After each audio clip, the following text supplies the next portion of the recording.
네, 안녕하세요. 이번 주에는 저번에 얘기한 대로 그 과제를 푸는 시간을 갖도록 하겠습니다.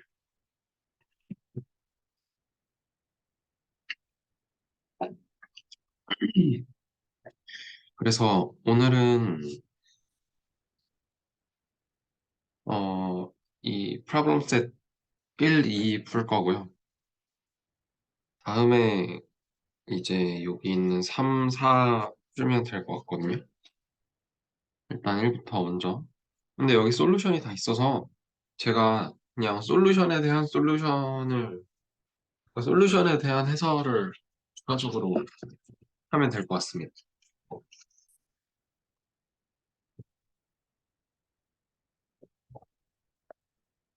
일단 첫 번째 문제는 선호 관계에 대한 문제죠.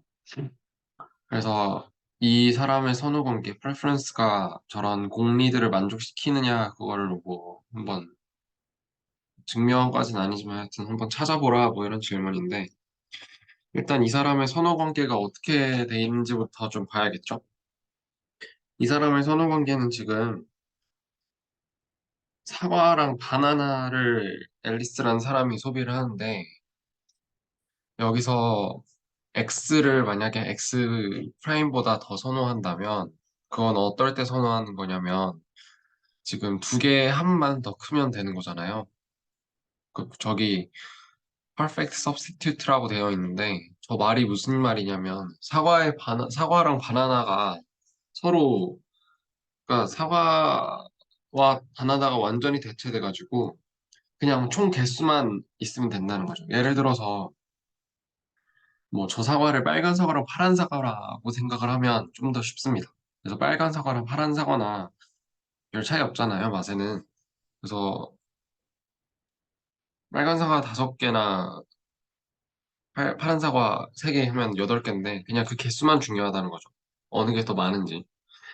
그래서 이런 식으로 선호 관계를 따졌을 때 이 이런 선호 관계가 complete, transitive, monotonic, convex한지 찾아보라 이건데 일단 뭐 이런 식으로 써줍니다.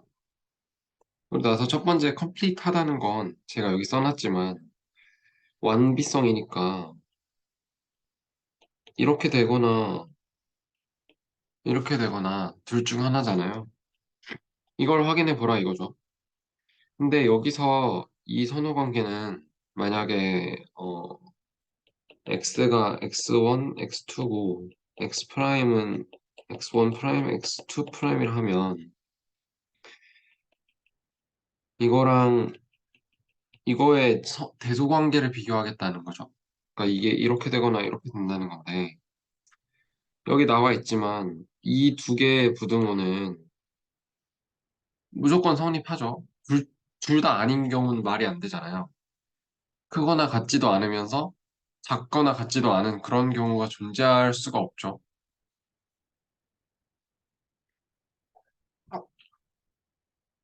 근데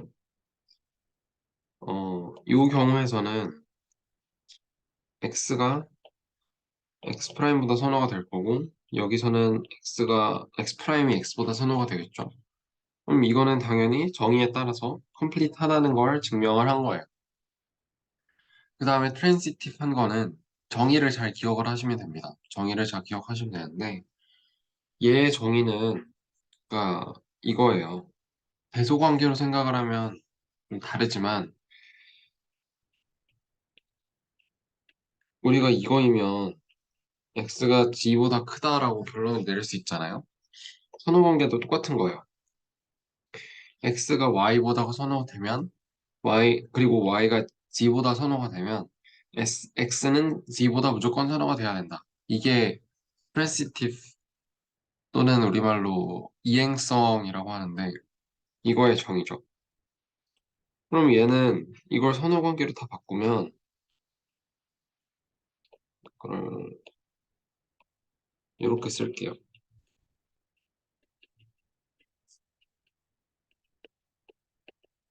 그럼 얘는 대소 관계의 정의에 따라서 당연히 이렇게 되겠죠. 얘는 무슨 말이냐면 x가 d보다 선호가 된다. 이런 뜻이죠.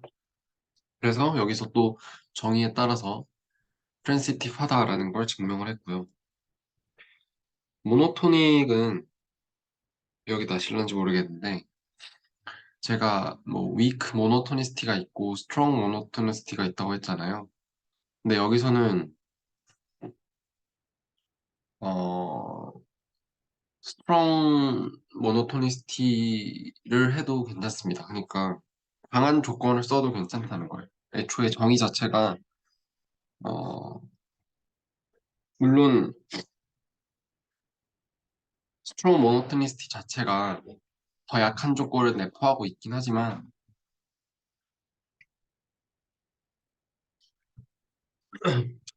이런 강한 조건을 써도 충분히 선호 관계를 정의하는 데 있어서 문제가 없다라는 거죠. 뭐 강하고 약하고 이건 중요한 게 아니고 모노토니스트가 뭐였냐면 음 요거였죠. 그러니까 이거 써놨지만 두 개의 이 소비 번들을 비교를 할 때 X1이 Y1보다 크거나 같고 X2가 Y2보다 크거나 같은데 둘 다 이건 그러니까 이 경우를 제외한 한 모든 경우에 대해서 X가 Y보다 명확하게 선호가 된다라는 얘기였죠. 요게 모노토니스티의 정의였는데 이걸 그대로 해보자면 지금 요게 성립을 하고 원 이니퀄리티 스트릭트라고 한다는 거는 둘 중에 하나는 지금 등호가 빠져 있다는 소리죠. 그럼 이 경우에는 얘랑 얘를 더해주면 얘는 얘보다 무조건 크겠죠. 이제 등호가 사라졌으니까. 그러면 얘는 x라는 소비 번들이 x 프라임이라는 소비 번들보다 어, 무차별한 게 아니라 그러니까 적어도 얘만큼은 좋다가 아니라 얘보다 더 좋다. 확실히 얘보다 더 좋다라는 거예요. 그래서 얘는 모노토닉하다라는 게 증명이 됐고요. 마지막으로 컨벡시티인데 컨벡시티는 뭐였냐면 예를 들어서 사실 순서가 좀 잘못됐지만 이 컨벡시티에서 우리가 원점에 대해 볼록한 무차별 곡선을 도출을 했었죠. 어, 얘를 이렇게 두고 예를 들어 여기가 x 번들 여기가 어, y 번들이라고 하면 지금 x랑 y는 무차별한 애잖아요.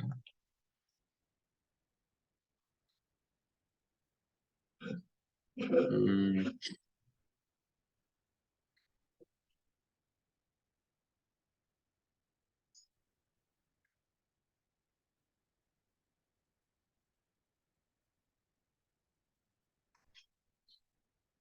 그리고 마지막으로 한 이쯤에 d라는 애를 다 넣어서 지금 처음 무차별 곡선에서는 x, y, d가 다 무차별한 애인데 x랑 y를 이제 요 컨벡스 컨비네이션으로 이런 콤비네이션으로 일종의 내분점을 찾아버리면 얘가 d보다 더 선호가 된다는 게 컨벡시티의 내용이 있잖아요. 근데 이게 정의상은 이게 아니라 이런 식으로 돼 있었는데 강의 노트에서는 사실 이렇게 해도 별 상관이 없죠. 왜냐하면 어,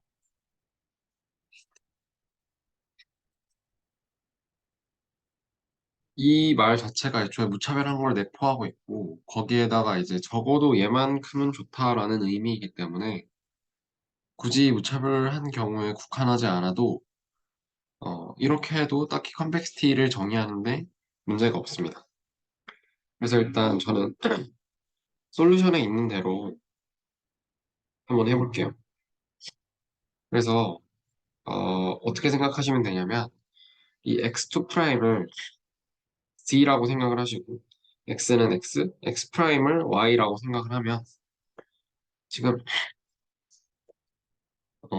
g가 그러면 한 여기 이쯤에 있는 점이라 생각을 해볼까요? 그러면 x는 z보다 뭐 여기 있는 경우도 괜찮고 여기 위에 있는 경우도 괜찮아요. 여기서 다 상관없고 뭐 이런 경우라면 이 모든 g들에 대해서 x가 적어도 d만큼은 좋다라는 요식이 성립을 하겠죠. 이 말은 무슨 말이냐면 이런 말이죠. 이 선호관계의 정의에 따라서. 그다음에 얘는 y에 대해서 성립한다는 소리고. 그러면 여기다가는 람다를 양변에 곱해주면 이렇게 될 거고요. 여기다가는 1-람다를 양변에 곱해줍니다.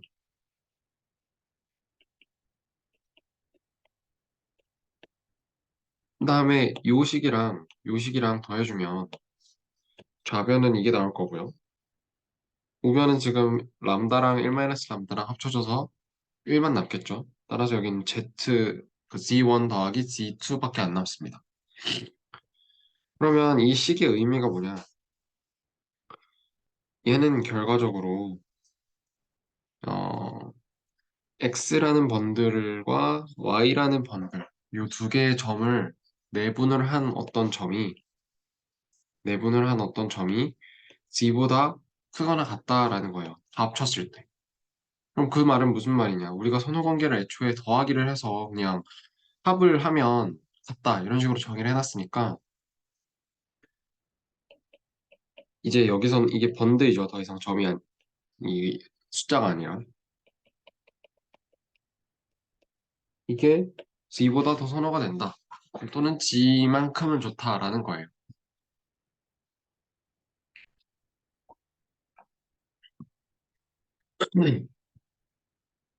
근데 여기 제가 그림을 이렇게 그려놨는데 왜 여기 요 무차별한 게 들어가느냐 얘가 더 명확히 선호되는 거 아니냐라고 생각하실 수가 있는데 이게 왜 그러냐면 여기 람다가 닫힌 구간으로 정의돼 있죠. 그러니까 0도 되고 1도 된다는 소리는 x나 y도 일종의 내분점으로 취급을 해주겠다는 소리예요. 근데 좀 더 명확한 의미의 내분점이라고 하면 0과 1을 빼줘야 되죠. 그러니까 여기를 이렇게 비워두고 요 사이에 있는 점들만 내분점으로 취급을 한다고 한다면 얘가 이렇게 되면 밑에 써놨지만 여기 있는 무차별하다 요 기호는 빠져야 되는 거예요. 이제. 명확히 더 선호가 된다는 거죠. strictly preferred 뭐 이렇게 되는 거예요.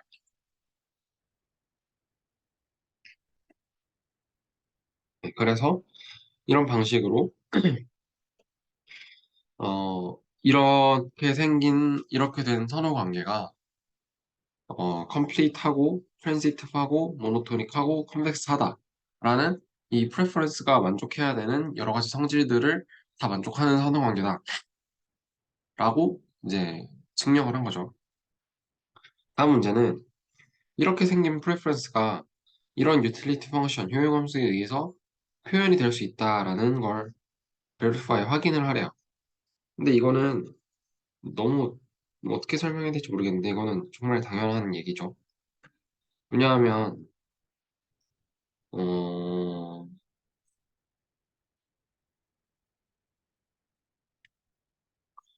효용함수가 어떤 선호관계를 나타낼 수 있다는 소리는 이 선호관계가 만들어내는 그 순서들, 올더링을 그러니까 뭐 예를 들어 x가 y보다 좋고 y가 z보다 좋다. 이런 선호되는 순서들, 올더링들을 이제 숫자의 대소관계로 나타낼 수 있어야 한다라는 얘기인데 이 선호관계의 정의 자체가 지금 저 효용함수 꼴로 정의가 돼 있는 거예요.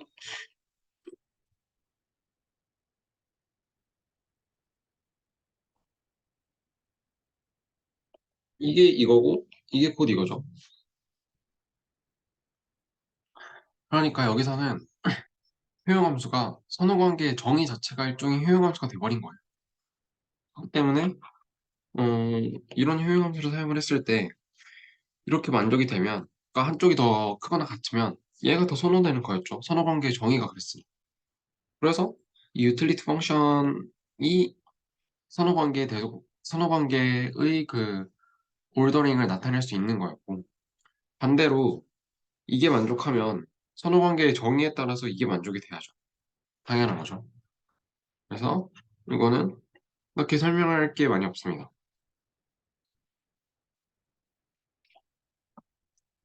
그 다음에 이게 조금 까다로울 수가 있는데, 이건 무슨 말이냐면 위에서 지금 A랑 B에서 했었던 저 앨리스의 선호관계를 이제는 X 플러스 X2가 아니라 X 플러스 X2의 이제 3분의 1승이라는 저효함수가 똑같은 선호관계를 나타낼 수 있느냐라는 얘기예요.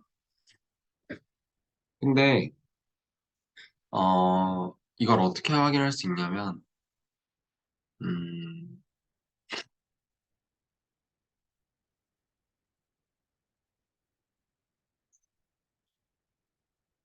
뭐 여러 가지 방법이 있지만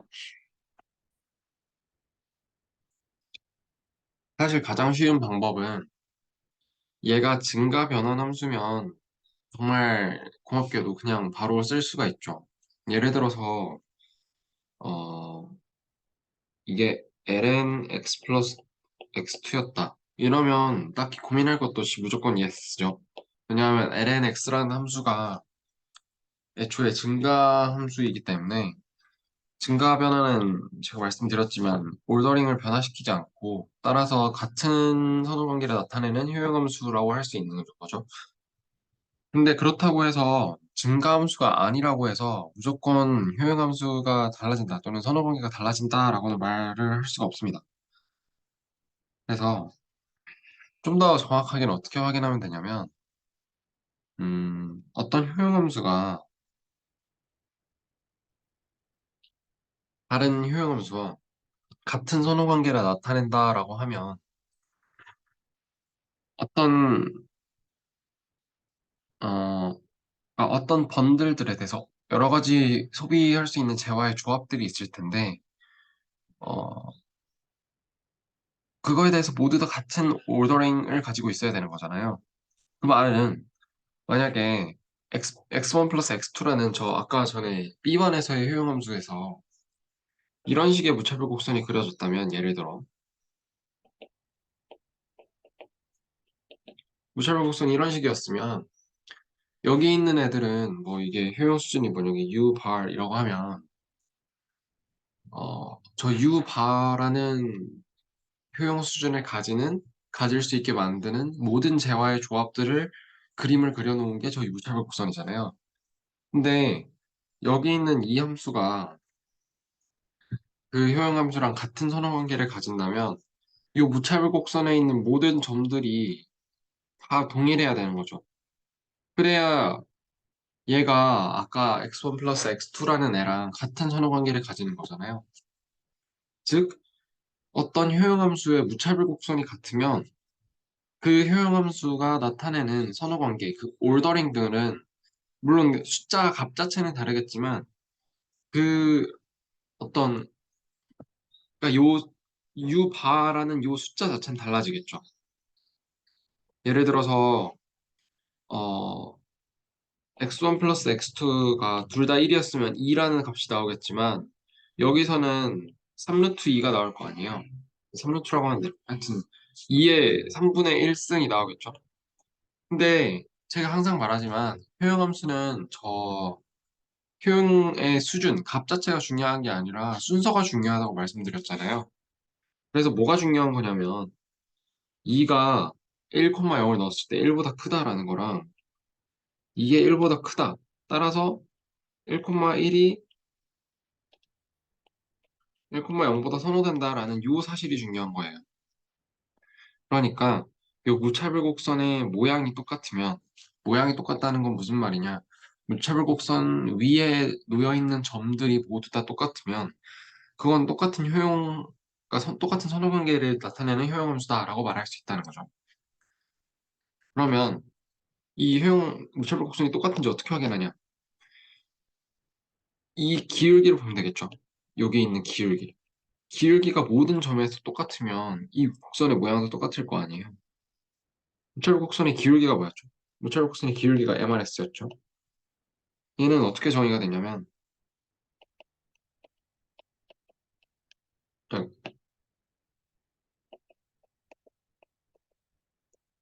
이거였죠.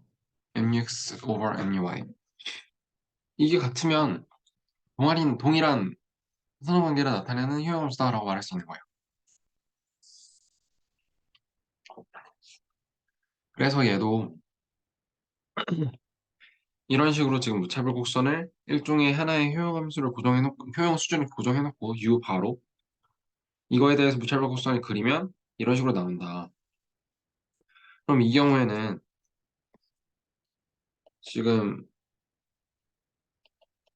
이 경우에 대해서는 1분의 1이니까 1이죠. 그다음에 이 경우에 대해서는 어, 지금 이렇게 돼 있으니까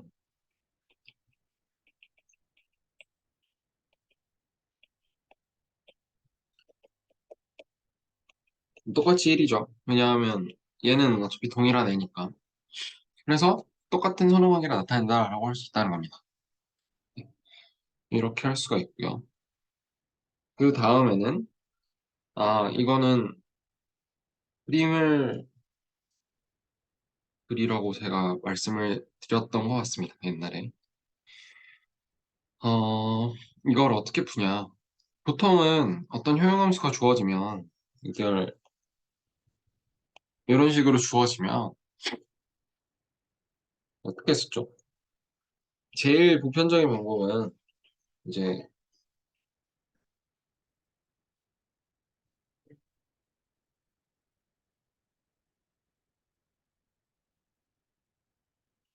이런 꼴의 함수를 푼다는 건 이제 우리가 라그랑지안을 쓴다는 거잖아요. 라그랑지안.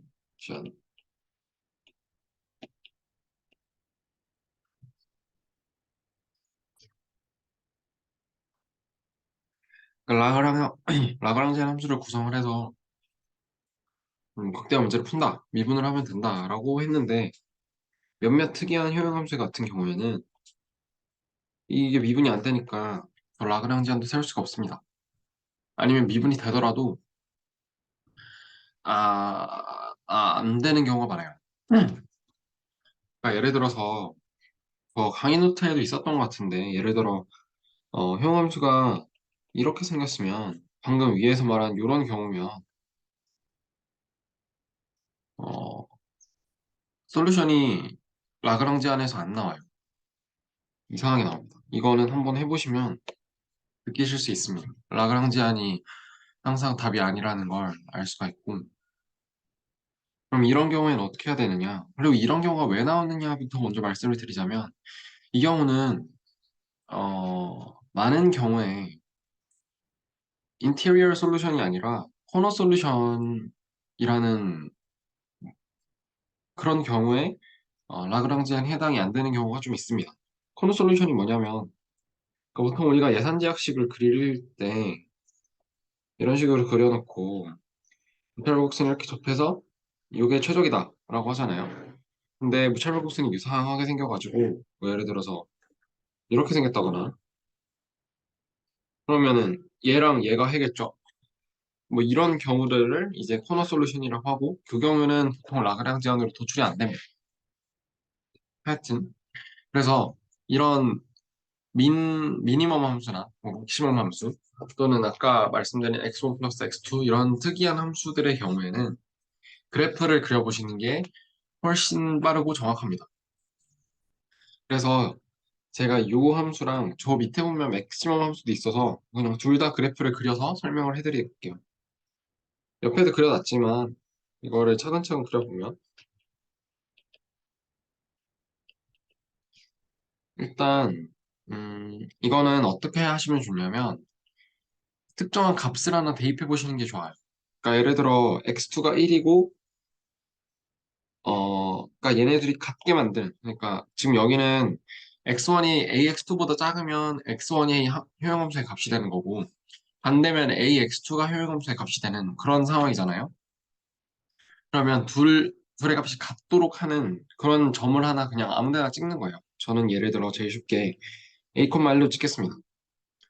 그러면 뭐 a가 그냥 좀 더 크다고 생각을 해보면 이런 식으로 찍어볼게요. 그러면 지금 이제 생각을 해봐야겠죠. x1이 ax2보다 커지면 어떻게 되죠? 이 경우에는 효용함수의 값이 ax2로 고정이 되겠죠. 효용함수의 값이 ax2로 고정된다는 소리는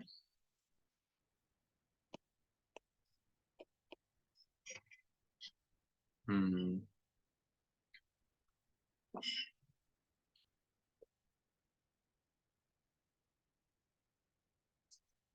효용함수의 그러니까 얘는 지금 무차별 곡선이니까 이 경우에는 지금 여기부터 설명을 할게요. 제가 지금 그리는 건 효용함수가 아니라 무차별 곡선이에요. 무차별 곡선. 그러면 제일 기본적인 하나의 점을 잡습니다. 그러면 이 경우에 a,1이라는 점에서 이 사람이 얻을 수 있는 효용의 값은 그러니까 뭐 그러니까 숫자로 나타내는 효용 수준 저거는 여기다 a랑 a가 들어갔으니까 무조건 a죠. 그러니까 여기서 이 점을 지난 무차별 곡선은 항상 a만큼의 효용 수준을 가지는 a인 거예요. 그러면 예를 들어 지금 어, x1이 a보다 더 커졌어요. 근데 x2는 그대로 있다고 생각을 해볼게요. 그러면 이때는 지금 원래 a였는데 x1이 더 커지면서 얘가 더 커졌으니까 미니멈 함수에 따라서 효용의 값은 a 그대로겠죠? 효용의 값은 a 그대로예요. 그러니까 x1이 1로 커져도 x2는 이대로 가만히 있어야 a만큼의 효용을 얻을 수 있는 거예요. 지금 여기서 유틸리티가 a니까 x1이 늘어도 x2는 가만히 있어야 무차별 곡선의 정의상 확립을 한다는 거죠. 왜냐하면 무차별 곡선의 뜻 자체가 효용이 가만히 있어야 되니까. 그래서 a라는 걸 유지를 하려면 x1이 아무리 늘어나도 x2만 가만히 있으면 무조건 a라는 효용 수준이 유지가 된다라는 얘기고 반대는 쉽죠. x2가 엄청 늘어나요. x2가 엄청 늘어나가지고 얘가 엄청 커졌는데 그러면 a라는 효용 수준을 가만히 유지하기 위해서는 얘만 가만히 있으면 되잖아요. 얘만 가만히 있으면 되니까 이런 식으로 되는 거죠. 이런 식으로. 그래서 여기 있는 이 직각 모양의 이 그래프가 효용 수준이 A일 때의 무차별 곡선이 되는 겁니다. 별거 아니죠? 그러면 이제 이걸 예산제약식에다 집어넣어 볼게요. 이제 효용극대로 어떻게 하느냐. 뭐 예산제약식 대충 이렇게 있다고 치고 그러면 어 뭐 A가 더 크다고 했으니까 뭐 이런 식으로 해볼게요. 이런 식으로 계속 이런 식으로 가는데 얘는 이쪽으로 갈수록 증가하는 애죠. 어차피 무차별 곡선이니까. 그러면 이렇게 가다가 어디서 만나냐? 여기 직각 꼭지점이 여기 예산제약식이랑 만나는 점. 여기도 일종의 뭐 접한다고 할 수 있겠죠.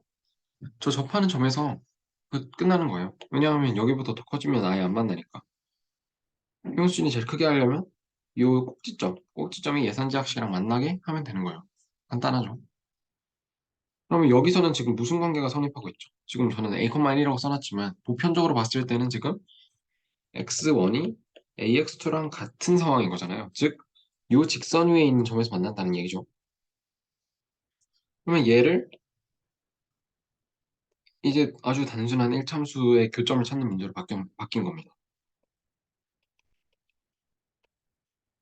이 예산 제약식이랑 여기 있는 요 1참수 x1은 ax2 요거 두 개의 교점 찾으면 되는 거예요.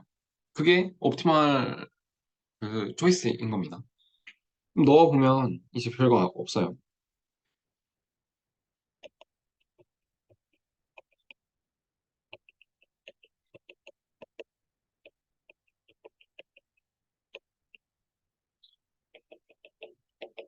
x2 스타는 당연히 저렇게 나올 거고 x1 스타는 여기 집어넣으면 그냥 a 곱한 거에 불과하죠.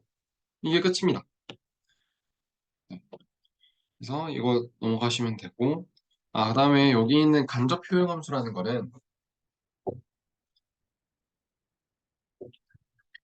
이름이 좀 이게 뭔가 싶으실 수도 있는데 별게 아니라 저기 써 있지만,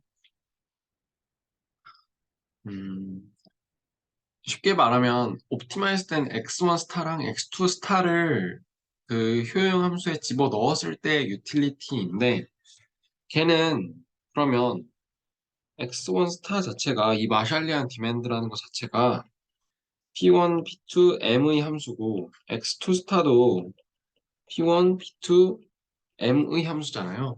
요거 두 개의 함수인데, 얘네들을 다시 요 유틸리티 펑션에 집어 넣은 게 인다이렉트 유틸리티 펑션이라고 하는 거예요. 얘는 무슨 의미를 가지고 있는 거냐면 어, 이전까지는 우리가 효용함수라고 하면 효용을 얻는 주체가 애초에 재화였죠. x1, x2라는 재화였는데 이 효용함수 그냥 x1, x2 즉 유틸리티 펑션은 이 재화들로부터 얻을 수 있는 나의 효용을 나타내는 애였다면 이제는 인다이렉트 유틸리티 펑션이라는 건 내가 재화로부터 얻을 수 있는 게 아니라 어떤 주어진 외생 변수들이라고 해야 될까요? 주어진 변수들이 바로 재화의 가격과 나의 소득이죠. 그럼 이 주어진 가격과 소득에서 내가 최대치로 끌어낼 수 있는 효용이 무엇인가라는 걸 나타내는 게 indirect utility function입니다. 그러니까 이 말은 무슨 말이냐면 이 효용함수의 값은 내가 P1, P2, M이라는 이 값들을 가지고 있을 때 얘네들을 가지고 내 선택을 옵티마이즈해서 X1, X2 스타를 구하면 여기서 얻을 수 있는 효용이 무엇이냐? 그걸 찾아내는 게 지금 여기 있는 indirect utility function 간접 효용 함수예요. 그래서, 그래서 간접적으로 효용을 구하는 거니까 그래서 indirect라는 말이 붙은 거고요. 이건 별게 아니라 그냥 의미를 생각을 안 하고 그냥 어떻게 구하느냐 거기에 집중을 해서 생각을 해본다면 그냥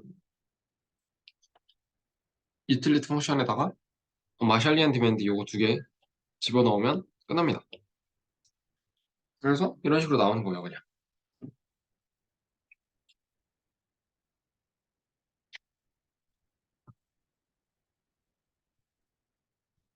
네. 이렇게 하면 끝났죠. 끝이고 그다음에 4번은 조금 조건을 바꾼 상황인데, 사실 별 차이가 없습니다. 그러니까 이 경우에는 지금 정부가 이 소비자한테 일종의 럼섬 텍스, 그러니까 정액세를 부과를 한다는 건데, 이거를 뭐 교수님께서 수업 시간에 뭐 언급을 하셨는지 모르겠는데, 럼섬 텍스라는 건, 그러니까, 음, 일종의 한 방에 한 방에 세금을 내는 거예요. 예를 들어, 세금을 10,000원 내라. 이게, 이게 럼섬 텍스고요. 10,000원이 아니라, 네 소득의 뭐 10%를 세금으로 내라. 이게 이제 유닛 텍스. 얘는 이제 비례세라고 하죠. 그래서 우리가 항상 뭐 하냐면 맨날 뭐 마지널 레베뉴랑 마지널 코스트 일치시킨다 뭐 어쩌고 하잖아요. 맨날 마지널 어쩌고 저쩌고 뭐 이런 얘기를 하는데 럼썸이라는 애는 이 마지널 한 행동에는 전혀 영향을 주지 않습니다. 왜냐하면 통째로 하니까 그냥 상수인 거예요. 빼기 상수. 그러니까 얘는 마지날 미분을 했을 때는 사라져버리기 때문에 마지날한 초이스에는 아무런 영향을 못 주고요. 유니텍스 이 경우에는 좀 줄 수도 있겠죠. 미분에도 남아있으니까 계수. 그 정도 차이라는 걸 인지를 하시면 되고 예를 들어서 지금 여기서는 government imposes and 이거 빠져야 될 것 같고 on income tax of S라고 하는데 그러니까 여기 뭐 I가 뭐 다시 말하면 대충 이런 뜻이에요. When the new income of the consumer is n-s 그러니까 럼썸 텍스라는 거예요. 지금 소득 자체가 M에서 N-S로 바뀌었다는 거고 그러면 요 위에서 구한 indirect utility function이 요거였죠. 그러니까 지금 이건데 이거 그냥 그대로 집어넣으면 지금 X1이 x1 스타가 이게 잠시만요. 아, 요거였고 x2 스타는 그냥 요거였잖아요. 근데 이제 나의 소득이 m에서 n-s로 줄어든 거예요. 그러면 새로운 옵티머는 투스타라고 쓸게요. 얘는 당연히 그냥 m이 변수가 여기 하나밖에 없으니까 이렇게 쓸 거고 x2 투스타는 이런 식으로 써지겠죠. 그리고 이 새로운 indirect utility 이 소득이 변했을 때의 새로운 indirect utility 펑션은 그냥 원래의 효용함수에다가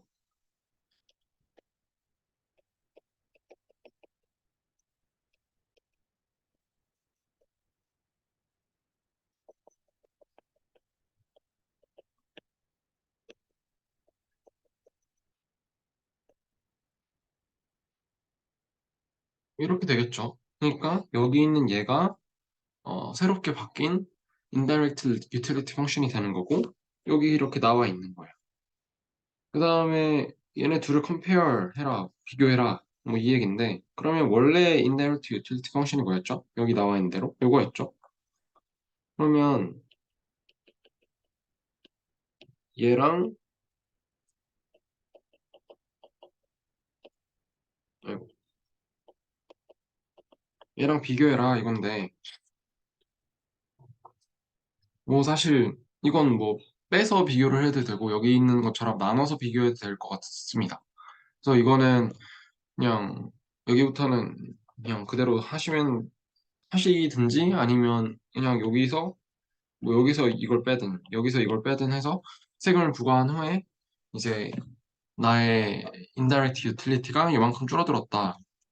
뭐 이런 식으로 설명을 하셔도 되고요. 뭐 이거는 그냥 배치입니다.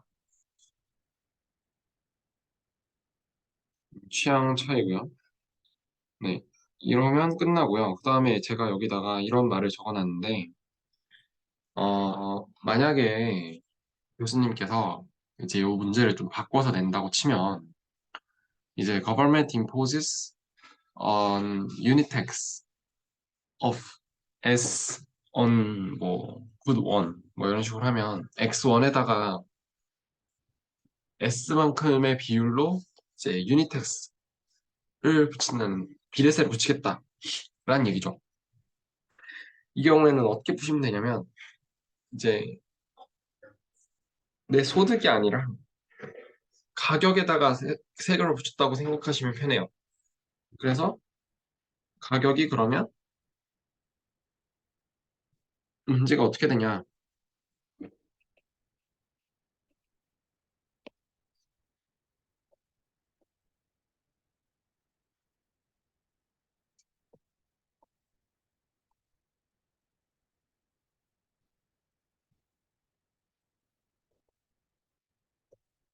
이런 식으로 변하는 거예요. 그냥. 그래서 이거는 뭔가 애초부터 X1 스타, X2 스타가 바뀌겠죠. 조금 더 귀찮긴 하겠지만 뭐 그렇게 어렵진 않습니다. 그냥 계산이 좀 달라지는 것뿐이지. 뭐 이렇게 변형할 수도 있다라는 얘기였고요. 그 다음에 이게 약간 까다로울 수도 있을 것 같은데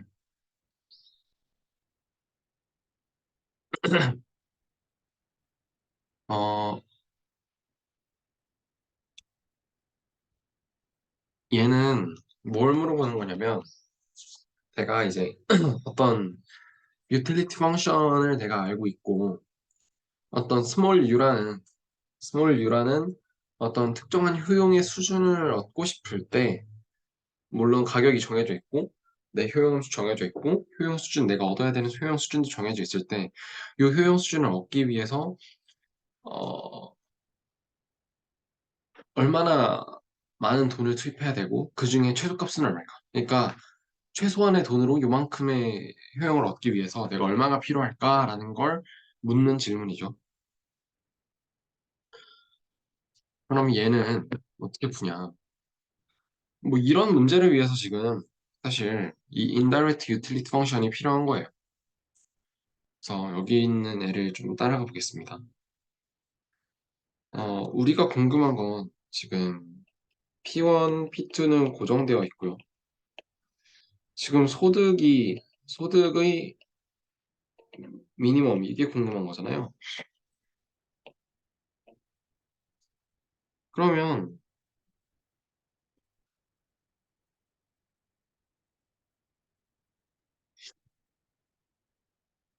음, 이 흐름을 어떻게 따라가시면 되냐면 음,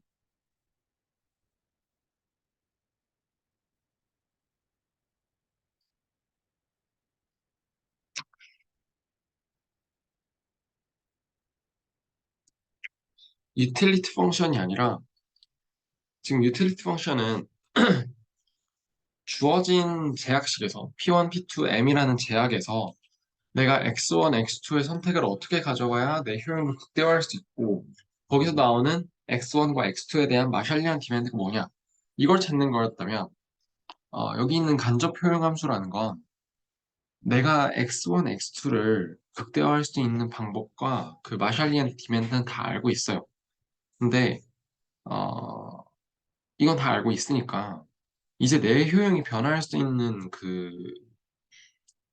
가능성은 어디에 있는 거냐면 외생 변수였던 P1, P2, M 그러니까 가격과 소득에 있는 거죠. 이게 변하면 내가 어차피 알아서 옵티마이즈를 해가지고 내 효용을 극대화시킬 거니까 이 효용 극대화 과정은 다 필요 없고 이제 이미 다 알고 있고 P1, P2, M이 변할 때 내용이 이렇게 변한다. 라는 그 중간 과정을 그냥 싹 다 생략을 해버리고 그냥 이렇게 함수로 바꿔버릴 수 있다라는 얘기죠. 그러면 우리가 알고 싶은 건 지금 minimum amount of money, minimum amount of money, U라는 효용 수준을 갖기 위해서 minimum amount of money를 찾으라는 거잖아요. 그러면 얘는 물론 어, 효용 극대화를 시켜가지고 뭐 예산 제약식이 있는 효용 극대화 이걸 시켜가지고 그냥 M에 따라서 이렇게 변하고 결국 이 효용 수준을 얻기 위해서 얘를 이만큼 이만큼 집어넣어야 됐다라고 할 수도 있겠지만 우린 그걸 했었죠. 그게 뭐냐면 간접 효용 함수예요. 이미 한 거를 다시 반복하는 거에 불과하다는 소리죠. 그러면 다시 우리가 이거를 간접 효용 함수를 써보면 이거였어요. 그러니까 이 간접 효용 함수의 의미는 뭐냐면 나한테 P1, P2, M이라는 세 개의 외생 변수, 세 개의 주어진 값이 있다고 쳤을 때 내가 이 외생 변수들을 가지고 나의 소비를 어떻게 잘 따 맞춰서 최적화시켜서 내 효용을 극대화한다면 나는 이 P1, P2, M이라는 값을 가지고 이만큼의 효용을 얻을 수 있다라는 얘기예요. 그러면 이제 별거 없죠. 그러면 나는 어떻게 생각을 하시면 되냐면 이미 이 값 자체가 우리가 생각하는 여기 있는 미니멈이라든지 맥시멈이 있다면 맥시멈이라든지 이 값 자체가 이미 옵티마이즈 돼 있는 값이에요. 이미. 최적화가 이미 다 진행된 값이기 때문에 이거를 그냥 예를 들어 우리가 구하는 게 뭐냐? 이 효용 수준이 스몰 u일 때 내가 투입해야 되는 최소한의 소득이 얼마냐라는 거잖아요. 그럼 얘를 그냥 u라고 고정을 하는 거예요. 그러면 이 말이 무슨 말이냐면 애초에 내가 P1, P2, M이라는 값을 받았을 때 주어져 있을 때 얘네를 가지고 내 소비를 최적화시켜서 얻을 수 있는 효용 자체가 얘고 그 최적화된 효용의 값이 만약에 U가 되게 하려면 P1, P2, M의 값이 어떻게 돼야겠느냐라는 걸 물어보는 게 이 문제의 의미입니다. P1, P2는 아니고 M이죠, M. 그래서 이제 여기 이런 식으로 나와 있죠. 그 다음에 얘를 그냥 우리는 뭘 찾고 싶어요? M에 대한 값을 찾고 싶은 거잖아요. M을 찾고 싶으니까 M은 지금 이걸 넘기고 A로 나누면 A분의 이거잖아요. 이거 자체가 지금 내가 U라는 효용을 얻기 위해서 투입해야 되는 최소한의 소득이라는 거예요. 왜냐하면 소득을 옵티마이즈 한다는 소리는 어떤 특정한 수준의 효용을 얻기 위해 소득이 옵티마이즈 된다는 소리는 소득을 극대화한다는 게 아니잖아요. 그러니까 소득을 극대화한다기보다는 하여튼 여기에 쓰이는 소득을 극대화하는 게 아니라 내가 최소한의 소득만 여기 써도 이만큼의 효용을 얻을 수 있어야 그게 최적화된 거죠. 그래서 우리는 이미 구했어요. 이 소득을. 그러면 문제에서 또 뭘 물어봤냐? Is this amount of money increasing or decreasing in you? 이 효용 수준이 늘어나면 늘어날수록 내가 필요한 소득, 미니멈 소득이 늘어나냐 줄어드냐 라는 건데 이거 너무 쉽죠? 얘는 1차 함수예요. 1차 함수니까 그냥 이거죠.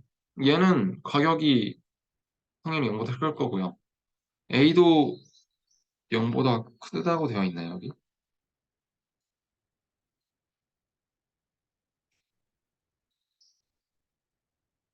네, A가 0보다 크네요.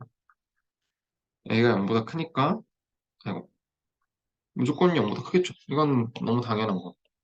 그래서 사실 너무너무 당연한 소리예요. 왜냐하면 내가 효용을 늘리고 싶으면 가격이 정해져 있으면 당연히 그 투입하는 소득을 늘려서 많이 소비를 해야 내 효용이 늘어날 거 아니에요. 당연히 이거는 0보다 커야 되는 거죠. 그런 문제였고요. 그다음에 여기는 이제 미니멈 함수가 아니라 맥시멈 함수입니다.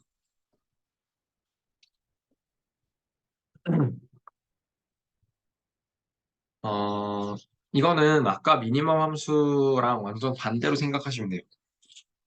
얘도 그러면 제가 한번 고정을 시켜볼게요. 그냥 하나로. 만약에 저 여기 그린 대로 이제 이 함수의 값을 10이라고 생각을 해볼게요. 무차별 곡선을 그려야 되니까. 그러니까 이런 애들은 그냥 효용함수를 이리저리 지지고 그럴 게 아니라 그냥 효용함수를 통해서 무차별 곡선을 도출하는 게 훨씬 빠릅니다. 그러니까 예를 들어서 이런 식으로 하나의 특정한 값을 정해놓는 식으로. 그럼 얘에 대해서 설명을 더 해보겠습니다. 아까 좀 더 부연 설명을 하자면 얘도 뭐 예를 들어 그냥 10이라는 값으로 퉁치고 아니면 뭐 a라는 값으로 퉁치고 제가 아까 예시로 들었던 x1 플러스 x2 얘도 뭐 k라는 값으로 퉁치고 이런 식으로 하면 무차별 곡선이 나오겠죠 그냥 k라는 효용 수준을 가지는 무차별 곡선 a라는 무차별 곡선 10이라는 무차별 곡선 이렇게 나올 거예요. 그래서 무차별 곡선은 그냥 바로바로 구하시는 게 훨씬 낫습니다. 그러면 다시 우리의 원래 얘기로 돌아가서 10이라는 효용 수준을 가지는 무차별 곡선을 어떻게 그릴까라는 문제인데 어, 일단 같이 맞춰야 또 꼭지점을 찾아야 하니까 그러면 10,10을 맞출 수가 있겠죠. 그럼 이게 여기고요. 그럼 여기서 이제 x1, x2가 각각 변할 때 무차별 곡선을 유지를 하려면 저 효용 수준을 유지하려면 나머지가 어떻게 변해야 되느냐 이걸 생각하시면 돼요. 그럼 여기서 예를 들어 x1이 늘어나면 안 되죠. 늘어나면 효용 수준이 늘어나죠. x1이 더 줄어들어요. x1이 더 줄어들어서 이제 8까지 갔어요. 8까지 갔으면 이 효용 수준을 유지하기 위해서는 x2가 얼마가 돼야죠? 맥시멈 8, x2가 10이 되려면 x2는 당연히 10이어야 되잖아요. 그러니까 x2가 x1이 줄어들 때 x2는 항상 10의 값을 유지해야 이게 무차별 곡선으로서 기능할 수 있다는 거예요. 반대로 x2가 쭉쭉 줄어들면 x1은 그대로 10을 유지해야겠죠. 그러니까 똑같이 10을 유지를 하고 이게 두 꼭지점이 여기서 만나면서 이런 또 반대로 직각인 아까는 이런 식이었잖아요. 미니멈은. 그래서 맥시멈은 이런 식으로 좀 반대로 직각인 그런 아니 부채별 곡선의 꼴이 나온다라는 얘기입니다. 그러면 얘는 옵티마이즈를 어떻게 할까? 그거가 문제인 거잖아요. 지금 우리가 알고 싶어 하는 건 사실 부채별 곡선이 아니라 저걸 가지고 어떻게 효용 극대화를 할까를 궁금해 하는 거니까. 이거를 이제 그려보시면 헷갈립니다. 이제 그려보시면 헷갈리는 게 예를 들어 지금 P1, P2의 관계를 모르잖아요. P1, P2가 이런 식으로 될 수도 있고 길기가 이런 식으로 될 수도 있고 아니면 뭐 이런 식으로 될 수도 있겠죠. 그러니까 얘는 여기는 지금 같은 거예요. 여기는. 그러면 여기서 지금 얘를 이제 이렇게 움직여야 되는데 최대한 맨 처음에 얘 같은 경우에는 어떻게 될까요? 얘랑 만나는 점 중에서 얘는 지금 그 y는 x골을 쭉 가고 있잖아요. 이렇게 쭉 가다가 여기서 만나겠죠? 이렇게. 이게 제일 큰 거잖아요. 그러니까 이 경우에서는 여기가 옵티멀 포인트가 되는 거예요. 근데 여기는 지금 이게 지금 길이가 마이너스 1입니다. 제가 조금 삐뚤어하게 그렸지만. 그러면 얘는 이렇게 가서 여기 한번 접하겠죠, 일단. 이렇게 한번 찍고 더 가요. 가다가 여기 이렇게 만나겠죠. 양 끝점에서. 그러니까 얘는 둘 다 좋아요. 상관없는 거예요, 둘 다. 둘 다 효용 극대화를 할 수 있는 점이에요. 그다음에 마지막. 얘는 여기는 금방 튀어나오죠. 쭉쭉쭉 가다가 여기서 이렇게 만나겠죠. 이렇게 달라지는 겁니다. 그러면 얘를 식으로 한번 써보면 얘는 지금 이쪽에 x트고 x1이니까 p1이 p2보다 큰 경우 얘는 p1, p2 같은 경우 얘는 이런 경우죠. 이 세 가지 경우에 따라서 즉 예산선의 기울기가 변화함에 따라서 이 마샬리안 디맨드도 바뀐다라는 소리예요.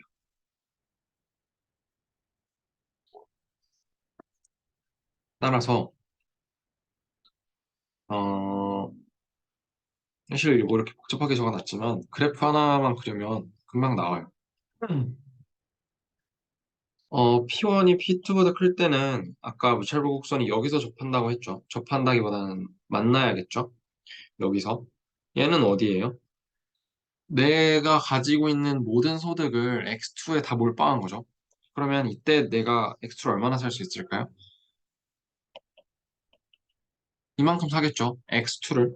그러니까 이렇게 될 거고요. 둘이 같으면 아예 얘네랑 얘였죠. 그러니까 얘는 어느 한쪽에 몰빵을 한다는 소리죠.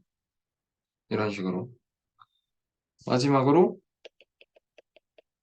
이 경우에는 내가 X1에 몰빵한다는 소리니까 이렇게 한다는 소리죠. 그러니까 얘는 P1 이렇게 한다는 소리죠, 그냥. 이게 끝입니다. 이게 이 사람의 마샬리안 디맨드예요. 그래서 여기 뭐 이렇게 막 그렇게 써놨지만 그래프 그리면 금방 나와요, 그냥. 바로 튀어나오는 게 여기 있는 이 얘기들입니다. 네, 그래서 이 첫 번째 프로블럼 셋은 같이 한번 풀었고요.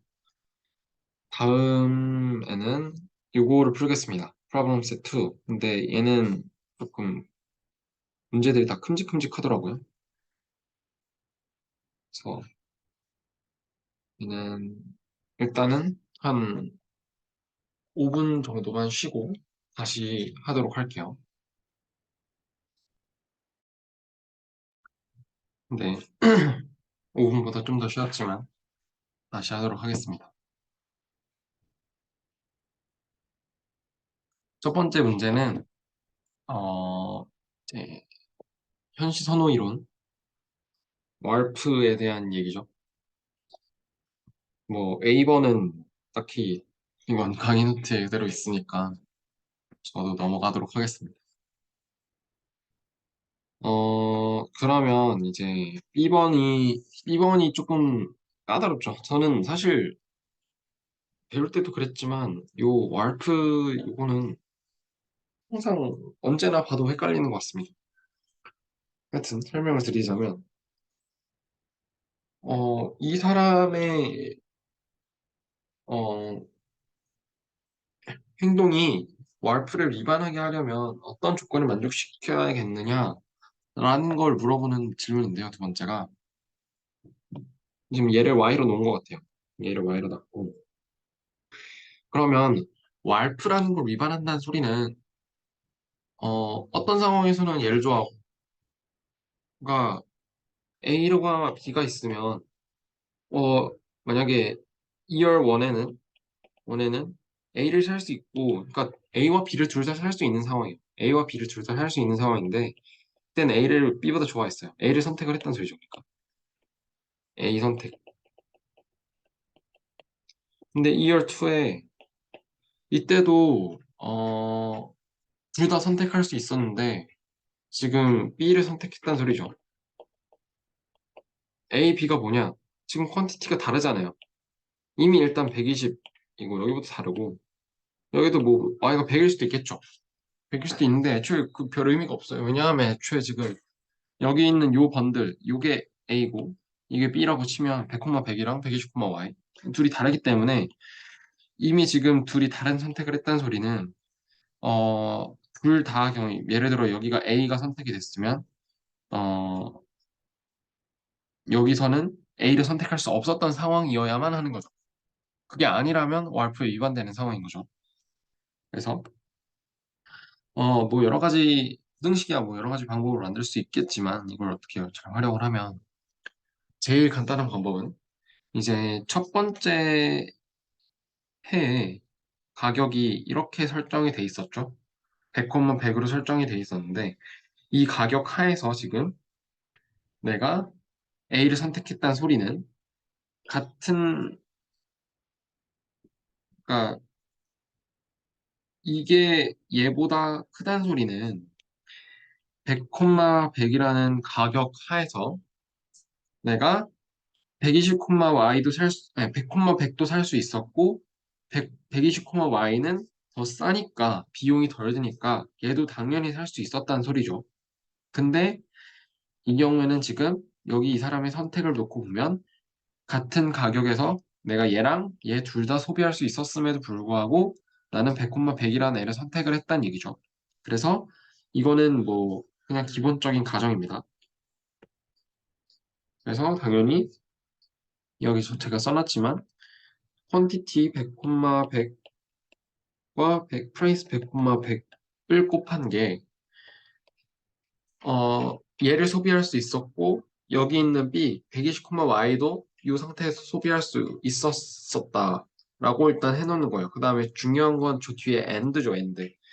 저거랑 같이 성립할 수 없는 애가 무엇인지를 알아내야 되는 거예요. 그러면 일단 얘는 이렇게 똑같이 써두고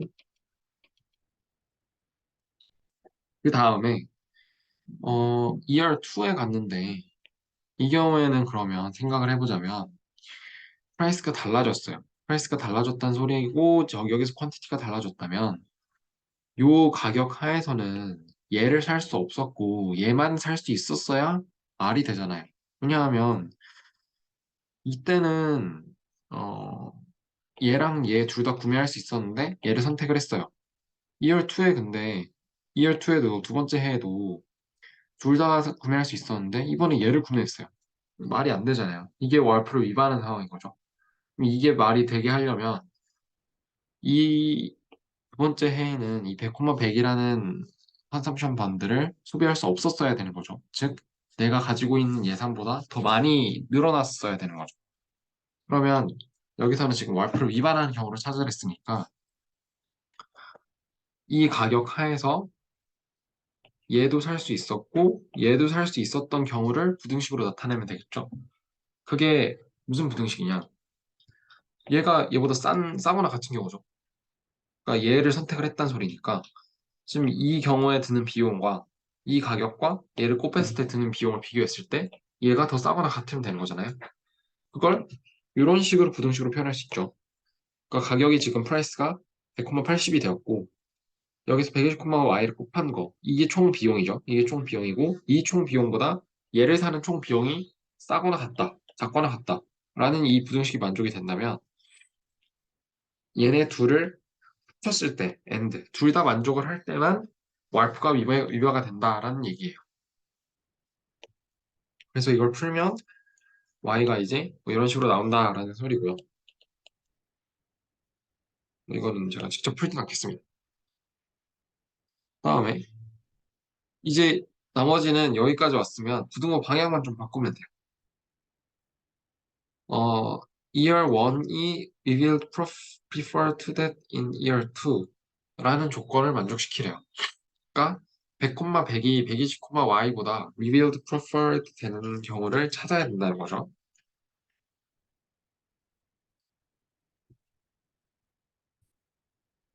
그러면 이 경우에는 일단 1 1에서는 당연히 이게 구매 가능해야죠. 그러니까 120, y랑 100, 100을 둘 다 살 수 있었는데, 그럼에도 불구하고 나는 100, 100이라는 컨섬션 번들을 샀다라는 얘기죠. 여기서 이게 일단 revealed preferred 된다는 거고요. 그리고 반대로 이제 두 번째 해에서는 내가 이런 선택을 했지만 이건 어쩔 수 없었다라는 얘기예요. 왜냐면 이게 더 비쌌다라는 얘기죠. 100, 100이라는 애가 120, y라는 애보다 더 비싸서 내가 이걸 못 사고 나는 100, 100이 더 좋지만 내 예산 제약식상 저 반대를 선택하지 못했고 그 대신에 120, y를 선택했다라고 할 수 있는 거죠. 이건 말이 되잖아요. 난 돈이 없었으니까. 그래서 얘랑 얘를 둘 다 만족을 시켜야 되는 거죠. 여기선 지금 부동산 방향이 바뀐 거예요. 이렇게 해야 와르프에 위반 안 되고 리비얼 프리퍼드도 만족시킬 수 있는 거죠. 그럼 반대로 이건 이거 이제 풀면 되는 거고 반대로 이제 월프가 satisfy가 되고 이제 얘 year 2가 revealed preferred 된다고 하면 어떻게 해야 될까요? 여기서 부등호 방향만 바꾸면 되죠. 그러니까 여기서 부등호 방향 이렇게 바꾸고 여기서 부등호 방향 이렇게 바꾸면 되잖아요. 그러면 똑같아지잖아요. 왜 그렇게 되냐면 어 일단 year 2에서 120, y가 100, 100보다 revealed preferred 된다는 걸 보여줘야겠죠. 그러면 지금 얘가 year 2에 대한 식이었으니까 어, 이 120, y를 살 수 있었고 이게 이렇게 된다면 100, 100도 살 수 있었다는 얘기죠. 100, 80이라는 가격에 대해서 100, 100과 120, y라는 걸 비교했을 때 120, y라는 애를 살 수 있었으면 100, 100도 살 수 있었다는 얘기죠. 근데도 내가 이걸 선택했다는 소리니까 여기서 120, y가 선택이 됐다는 소리니까 얘가 revealed preferred 된다는 소리고 대신 첫 번째 해에서는 지금 내 선택이 이렇지만 이건 왈프에 위반되는 경우가 아니라 내가 돈이 없어서 얘가 너무 비싸가지고 위권에서는 얘가 너무 비싸니까 내가 예, 어쩔 수 없이 얘를 선택할 수밖에 없었다라는 얘기예요. 그래서 그냥 여기서 부등호 방향만 바꿔주시면 얘는 똑같은 얘기가 됩니다. 그래서 이게 선호 이론에 대한 얘기였고요. 그래서 이게 처음에 이 왈프만 따져보면 나머지는 뭐 딱히 어려울 게 없습니다. 다음은 이제 두 기간에 걸쳐서 효용 극대화를 하는 모형인데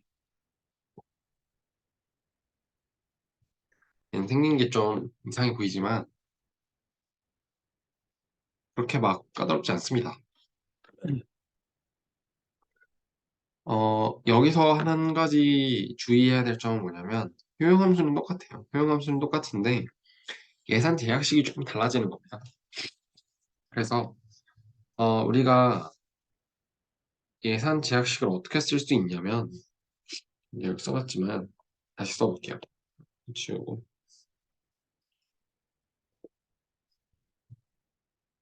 우리의 효용함수는 지금 얘죠. 얘고 어, 지금 이렇게 되어 있고요.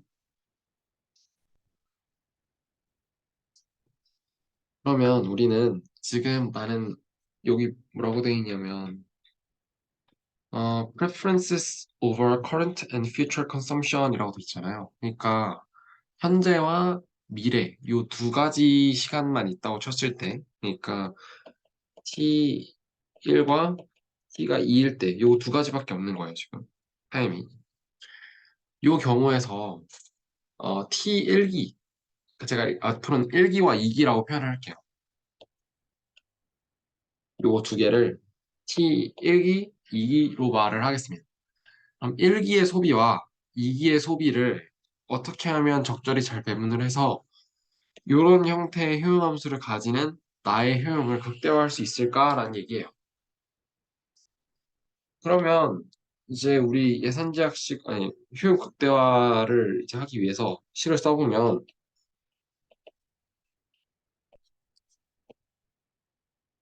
이렇게 쓰면 되죠. C1, C2를 맥스마이즈 할 건데 효용함수는 당연히 이렇게 쓸 거고요. 예산 제약식이 어떻게 써지냐. 원래는 이거죠. 이건데 이제 한 가지 달라진 점이 뭐냐면 내가 여기 나와 있지만 M1도 있고 M2도 있어요. 그러니까 현재 1기에 내가 버는 돈이 있고 2기에 버는 돈도 있다는 거예요. 그러면 이걸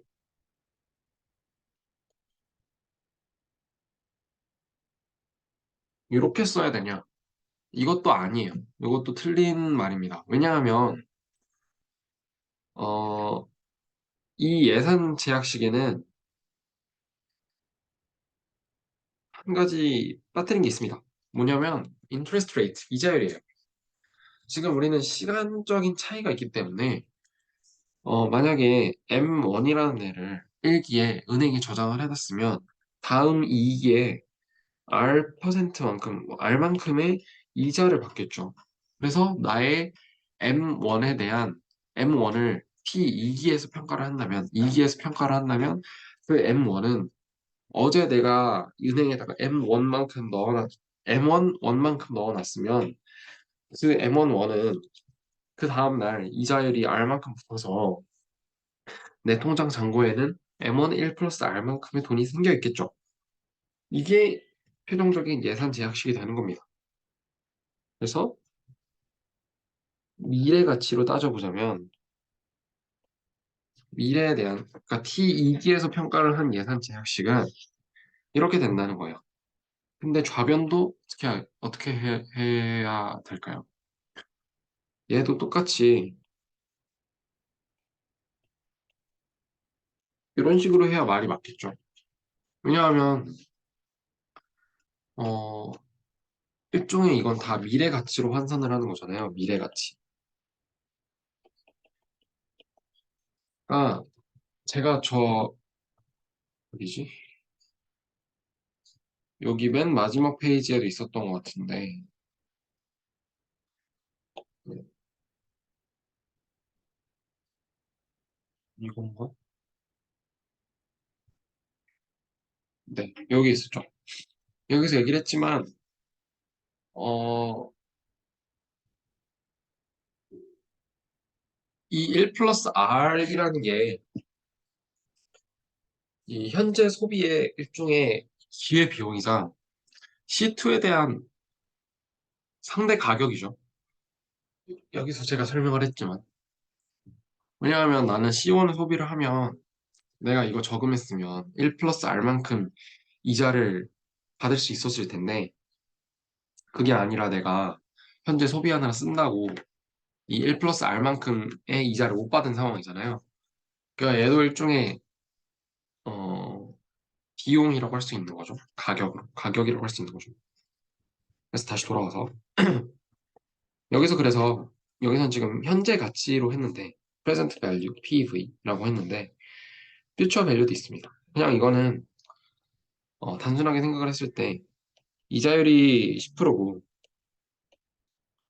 내가 지금 뭐 10,000원 있다고 치면 이 10,000원의 미래 가치는 뭐가 될까요? 내가 지금 10,000원을 갖고 있다고 생각을 하고 이거에 대한 이자를 붙이면 그게 바로 10,000원의 미래 가치죠. 그럼 이자율을 붙여서 10,000원에다가 1 플러스 0.1. 반대로 이게 지금 11,000원이니까 11,000원의 현재 가치는 뭘까요? 미래에 내가 11,000원을 받게 된다는 소리는 현재 얼마를 받는다는 소리랑 마찬가지죠. 얘는 반대로 현재 가치가 10,000원이라는 소리예요. 얘는 어떻게 구한 거냐면 이렇게 구한 거죠. 그래서 어떤 가격 P가 있으면 P의 1 플러스 R을 곱한 게 미래 가치가 될 거예요. future value. 그다음에 이 future value에다가 이렇게 한 게 present value. 이게 P죠. 이렇게 생각하시면 됩니다. 그래서 얘도 똑같아요. 얘도 똑같아요. 그래서 이 모든 가치를 시간에 맞춰줘야 되는 거예요, 지금. 그러니까 예산 제약식이라는 게 지금 현재 1기에서 평가를 할지 또는 2기에서 평가를 할지 그건 자기 마음대로 하면 되는 거예요. 왜냐하면 효용함수는 어차피 C1과 C2 모두에 의해서 결정하기 때문에 쟤는 애초에 이자율이라는 게 들어갈 여지가 없고 그냥 현재와 미래의 소비 그 두 개에 의해서만 결정이 되는 겁니다. 효용 수준이. 그리고 문제는 예산 제약식을 어떻게 구성을 하느냐라는 얘기예요. 그럼 결과적으로 이제 저는 미래 가치로 여기 쓰긴 했지만 저는 보통 현재 가치로 많이 씁니다. 그냥 뭔가 좀 더 깔끔해 보여서 그건 정말 자기 마음대로 쓰면 되니까 일단 이렇게 써놓고 그럼 이걸 풀어보도록 하겠습니다. 자, 그럼 여기서 숫자를 대입을 해볼게요. 지금 P1, P2가 다 1이니까 그리고 R이 0.15죠. M1은 2만 원, M2는 3만 원이에요.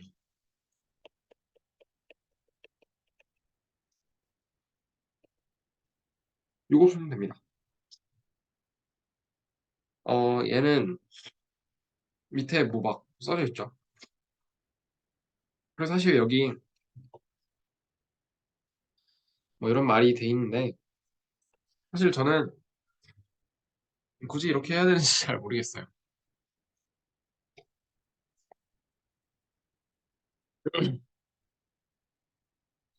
어,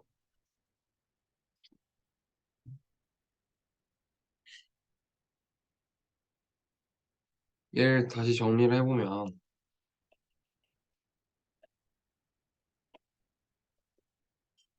제가 바로바로 계산이 안 되는데 어, 계산기를 한번 돌려볼까요?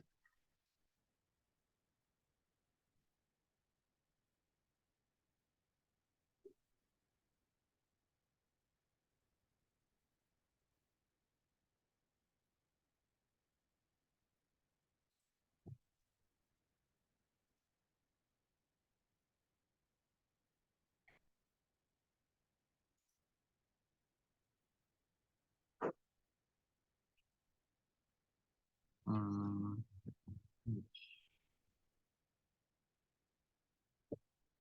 얘가 23,000원, 53,000원이네요.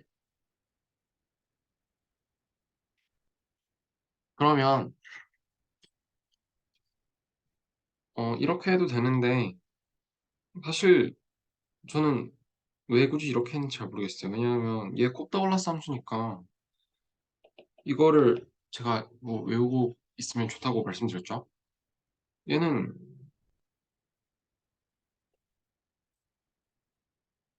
이거에다가 이거니까 px가 1.15 얘가 계산을 해보면 제대로 나오나 볼까요?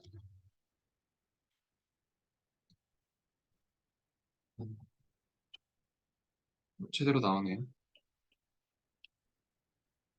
시트는 그냥 53,000에서 저 1.15 곱하기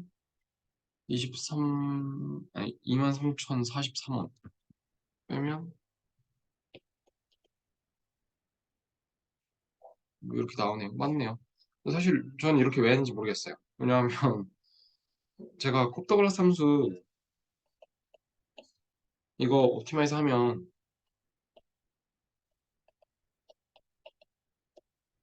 이렇게 나온다고 했었잖아요. Y스타는 이렇게 나온다고 했었잖아요. 이거 외우고 계시면 이거 그냥 그대로 쓸 수 있습니다. 물론 뭐 시험 볼 때는 라그랑지안 써가지고 하면 되는데 확인차 확인차 할 수 있으니까. 그래서 사실 이 길다란 과정을 왜 했는지 잘 모르겠고요. 하여튼 풀면은 풀면 나옵니다. 이렇게 나오고요. C1 스타, C2 스타 이렇게 나오고 중요한 건 이 뒷부분이에요. 뒷부분이 뭐냐면 그러면 이 사람은 현재 2만 원을 갖고 있고 미래에 3만 원을 받을 사람인데 현재 소비가 2만 3천 원이 됐어요. 2만 3천 원 43원. 그러면 나는 현재 소비가 2만 원인데 미래에서 빚을 져서 미래에서 돈을 끌어온다는 거예요. 미래에서 돈을 끌어오고 그래서 3,043원만큼 돈을 더 빌려와요.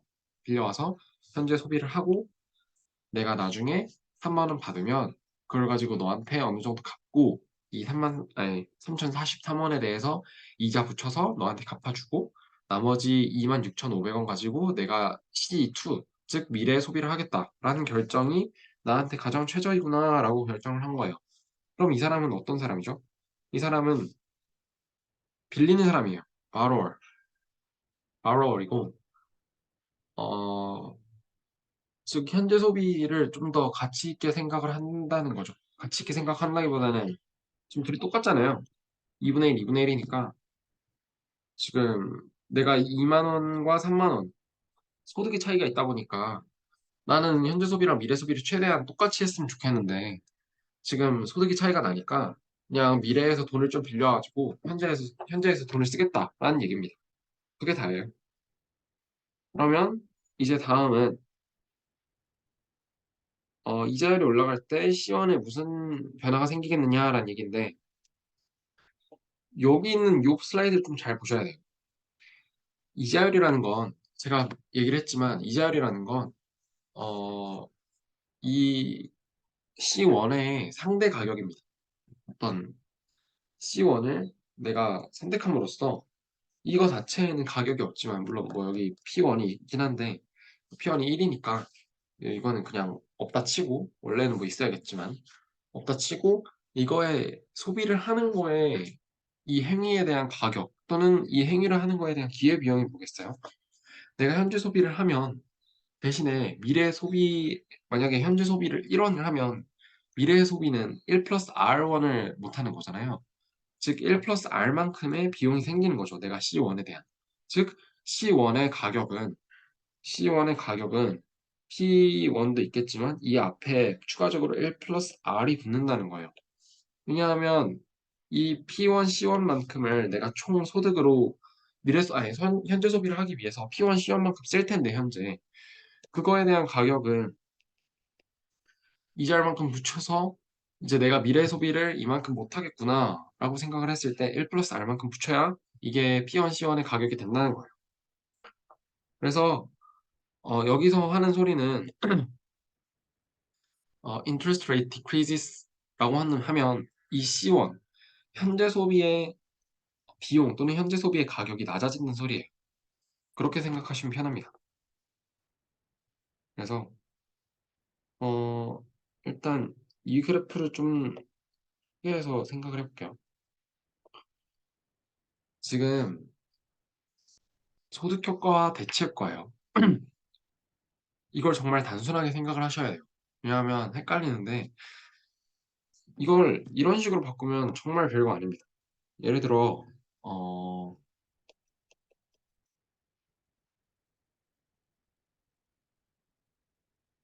이런 예산 제약식 상에서 내가 효용 극대화를 하고 있는데 효용함수는 이거고 P1이 내려갔어요. 그러면 소득 효과와 대체 효과가 어떻게 일어나는지 분석할 수 있죠. P1이 내려가면 내 소득이 늘어난다는 소리니까 실질적인 소득이 늘어나니까 소득 효과는 플러스가 될 거고요. 물론 X1, X2 둘 다 지금 노멀 구츠라고 생각을 하고 정상제를 생각을 하고 P1이 내려가면 소득 효과는 플러스가 될 거고요. 대체 효과 같은 경우에는 일반적인 재화라면 X1이 늘어나겠죠. 왜냐하면 대체 효과에 의해서 지금 X2의 가격이 상대 가격이 더 비싸졌던 소리니까 얘가 X2는 줄고 X1이 늘어나겠죠. 대체 효과에 의해서. 이렇게 생각하면 정말 간단하죠.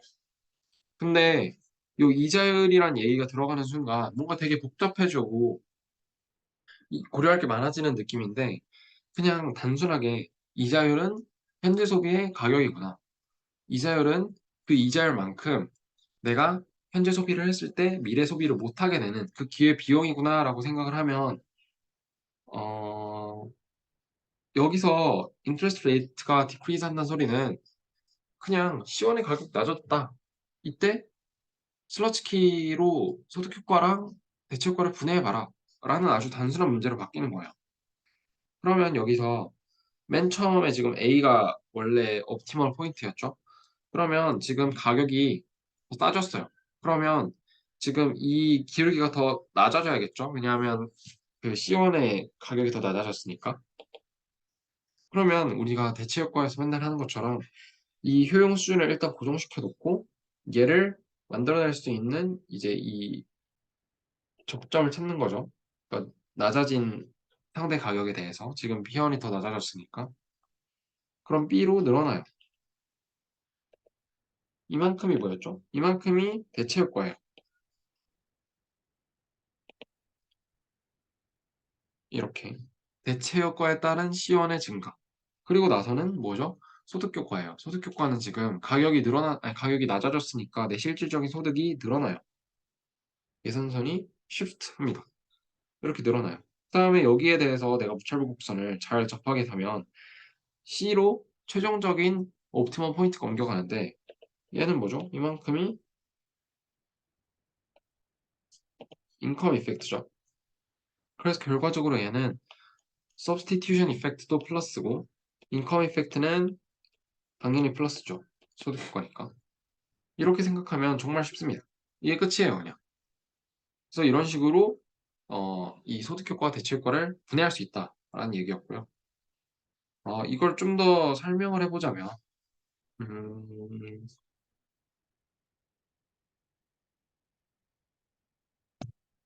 뭐 여기 있는 얘기는 뭐 기울기 변한다는 소리니까 너무 당연한 얘기고 밑에 있는 얘기를 좀 더 이해를 하시면 좋은데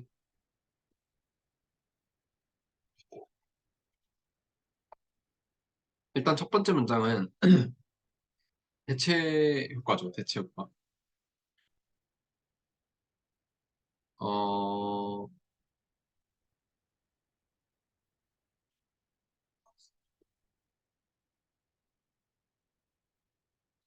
대체 효과가 아니라 여기가 그러니까 이걸 구분을 해보자면 여기가 대체 효과고요.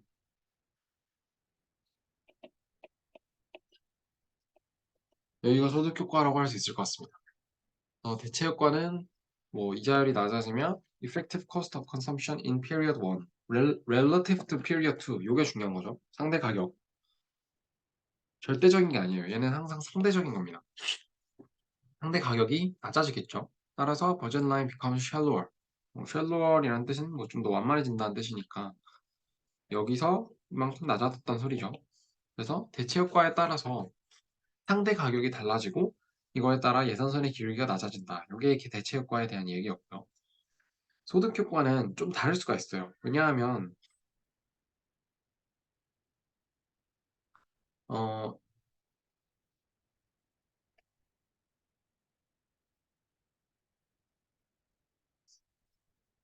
이렇게 생각하시면 좋습니다. 여기서 한 가지 까다로운 게 뭐냐면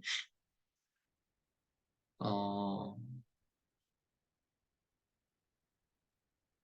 소득에 대해서 지금 차입하는 사람과 그러니까 어려운 말 쓰지 말고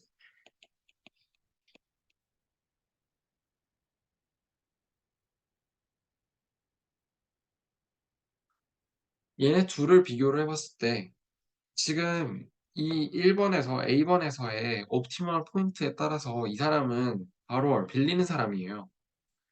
근데 어떤 사람은 반대로 빌려주는 게 옵티멈인 사람도 있겠죠.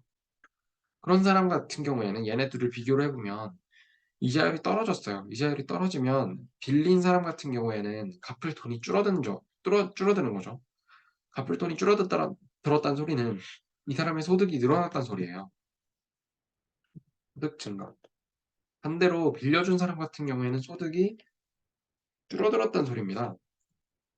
그러니까 제가 여기서 이제 interest rate가 decrease 하면 무조건 소득이 늘어난다라고 했는데 사실은 이 사람의 옵티멀 포인트에 따라서 소득 효과가 달라질 수 있다는 소리예요. 이게 중요합니다.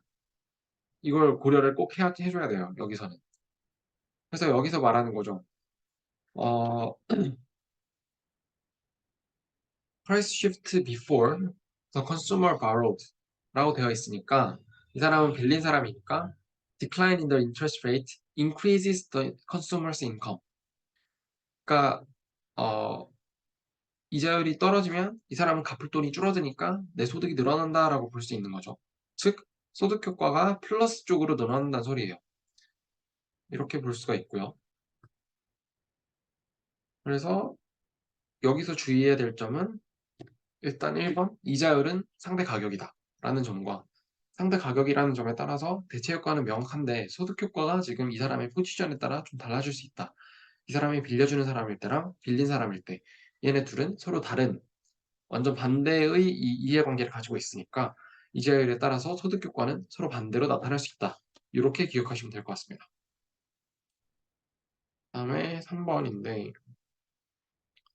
얘는 똑같아요 사실. 딱히 뭐 다르게 할 게 없습니다. 너무 똑같고 중요한 건 뭐냐 여기죠.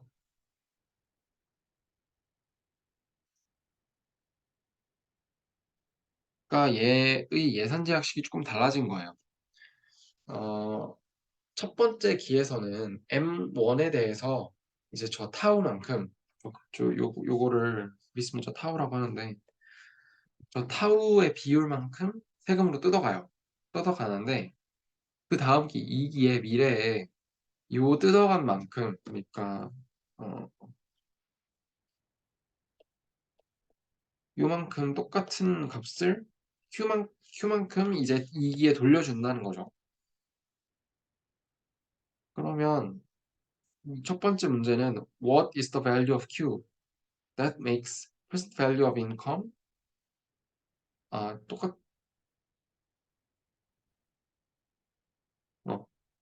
어, 그러니까 이 세금, 그러니까 얘는 지금 정확히 정해진 게 아니에요. 내가 타오만큼 뜯어갈 건데 Q만큼 돌려주긴 할게. 근데 이게 저 Q가 정확히 세금을 상쇄할지 그렇지 않을지는 알 수 없는 거죠. 그러면 A는 뭐냐면 Q를 얼만큼 줘야 세금을 뜯어가기 전과 세금을 뜯어간 후에 이 소득의 현재 가치가 같아질까? 그 전후가 어떻게 하면 같아질까? Q를 어떻게 줘야 이게 같아질까라는 문제인데 이거는 그냥 식을 쓰면 되는 거예요. 그러니까 세금을 뜯어가기 전 before는 뭐죠?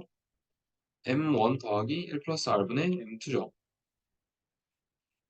after는 뭐예요? M1의 1 마이너스 타우 더하기 1 플러스 R분의 M 플러스 Q M2 플러스 Q 이거죠. 얘네들이 같게 만드는 Q를 찾아라 이거잖아요. 이거 정리하면 이게 나오는 거예요. 끝입니다. 그래서 Q를 저 타우 곱하기 1 플러스 R M1 요만큼은 줘야지 내가 1기에 타우의 비율만큼 그러니까 M1 곱하기 타우만큼 세금으로 냈을 때 내 소득이 줄어드는데 내가 M2에 대해서 그러니까 2기에 저 Q만큼 다시 환급을 받으면 내가 세금을 안 낸 효과를 가져간다는 소리죠. 아예 세금이 없는 상황과 정확히 동일한 그런 상황에 나타난다는 거죠. 저 Q를 저만큼 받으면.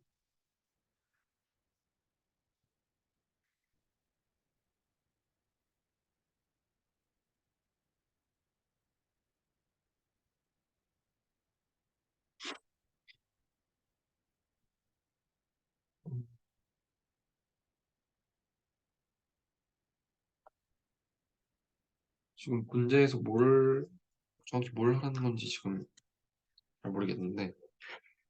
또,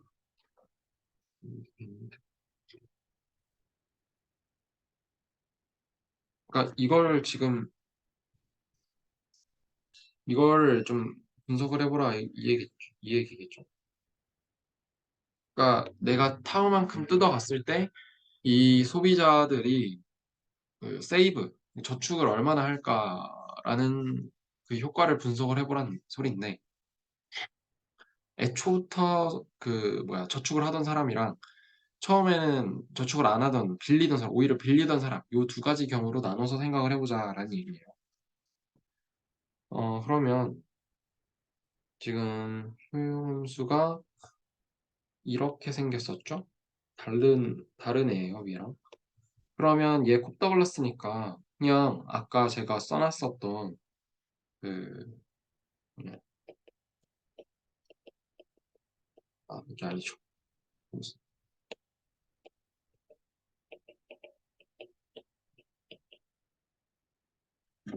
요게 X 스타죠. 그러니까 이거 그냥 대입을 하면 이게 지금 여기가 M 틸다라는 이 소득이 주어졌을 때 내 옵티멀 초이스죠. 즉 마샬리안 디맨드죠. 여기가 C1 스타, 이게 C2 스타가 되는 거죠. 자, 그러면 이제 이전과 이후를 비교를 해줘야 돼요. 어,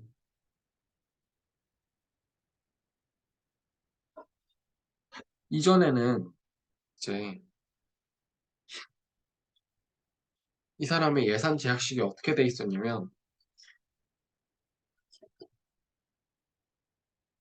일단 소득은 그러니까 얘는 지금 다 미래 가치로 환산을 한 거예요. 현재 가치 이런 식으로 써도 됩니다. 세금 부과되기 전에는 이런 식으로 돼 있었죠. 그 다음에 이쪽이 쓰는 애니까 사실 이게 뭐 부동화 이렇게 돼 있지만 다시 써보면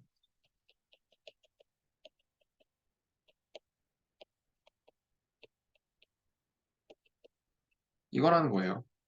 근데 뭐 이거는 사실상 등호니까 이렇게 쓰면 이게 정부가 세금을 부과하기 전에 예산 제약식이고요. 정부가 예산 제약식, 아니, 그러니까 정부가 세금을 부과한 후에는 어떻게 되겠느냐? C1 플러스, 아니고 여긴 똑같죠? 여긴 똑같고 여기가 좀 달라지죠? M1에서 세금을 뜯어가고요. 여기에 미래가치 환산하고 M2에다가 Q만큼 돌려줍니다. 얘네 둘이 같아야 된다는 소리예요. 근데 어, 여기서 뭐 어떻게 하려고 했냐면 요걸 쓰래요. 그러니까 정부가 세금을 부과하기 전과 후에 예산 제약식을 정확히 똑같이 만들어주는 저 Q스타를 쓴다고 가정을 합시다. 그러면 얘는 Q스타니까 이 예산 제약식과 이 예산 제약식이 정확히 동일하게 되는 Q스타가 지금 여기 들어간 거예요. 그러니까 얘네 둘이 지금 같은 식이란 소리죠, 이제. 그러면 이 경우엔 예산 제약식 같고 효용함수 같으니까 어떻게 되겠어요? 정확히 같은 컨섬션이 나오겠죠? 컨섬션 초이스가. 정확히 똑같은 거예요, 지금. 둘 다 상관없이 지금 선택은 똑같습니다. 왜냐하면 예산 제약식 같으니까. 그러면 이제 분석을 해보자면, 음, 만약에 이 사람이 빌리는 사람이었어요. 빌리는 사람이었다고 한다면, 지금 여기가, 어, M 틸다가 뭐냐면, 여기 있는 이 총 틸다, 총 M이에요. 총 소득. 그러면, 어, 지금 이게 내 현재 소비 1기에서의 소비의 미래 가치보다 C1이, 어,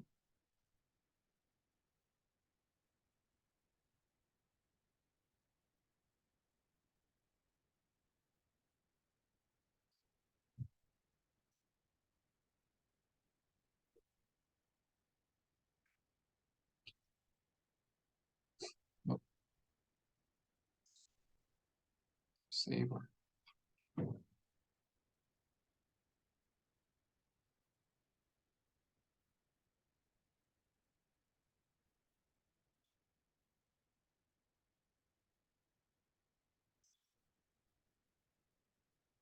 이 부분은 약간 이해가 안 되긴 하는데,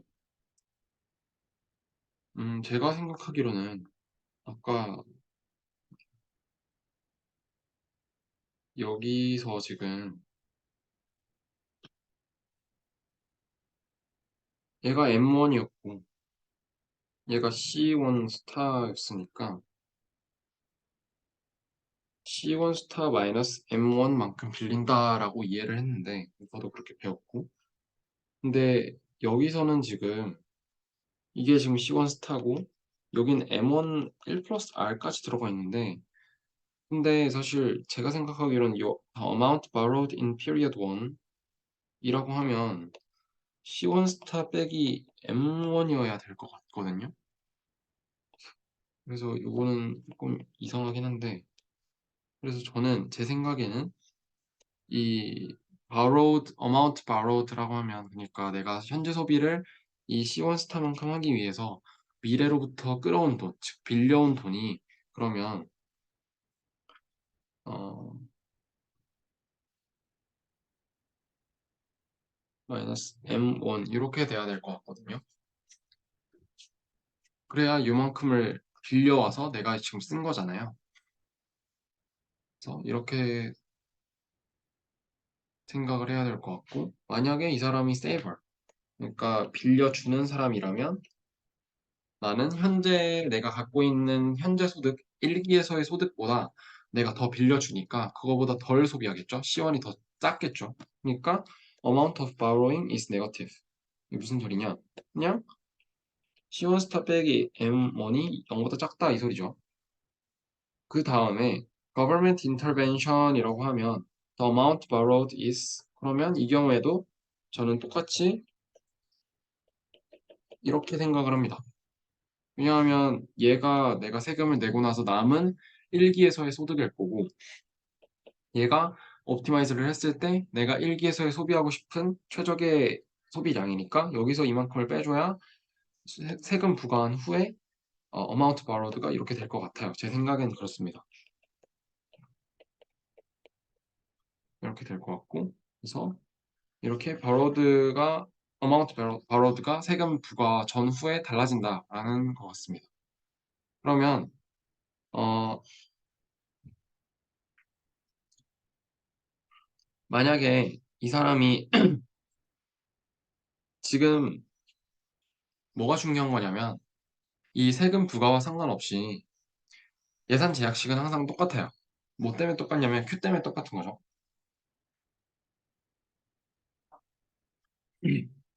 지금 타우를 아무리 높여줘도 어차피 Q 스타만큼 내가 이게 정부로부터 환급을 받으면 예산 제약식은 똑같은 예산 제약식이 됩니다. 그래서 내가 세금을 아무리 늘려도 Q만 맞춰주면 예산 제약식은 똑같기 때문에 여기 있는 C 스타는 고정이에요. 무조건 똑같습니다. 예산 제약식이 같으니까. 그래서 여기서 마지막 줄은 뭐가 써 있는 거냐면, 컨슈머가 만약에 바로 하는 사람, 그러니까 빌리는 사람이에요. 근데 이 사람이 일기에 세금을 엄청 많이 내요. 그러면 지금 타우가 엄청 높아진다는 소리는 M1 곱하기 1 마이너스 타우가 엄청나게 작아진다는 소리죠. 즉, 내가 현재 갖고 있는 일기에 갖고 있는 소득이 엄청나게 줄어든다는 소리예요. 그렇다면 내가 C1 스타라는 이 소비를, 현재 소비를 하기 위해서 빌려야 될 액수가 점점 많아지겠죠. 즉, amount borrowed has increased 라는 소리예요. 왜 그러냐면 내가 현재 소득이 더 줄어들었으니까, 정부한테 세금을 엄청 많이 냈으니까 내가 빌려야 될 액수는 더 많아진다는 거죠. 그러니까 당연히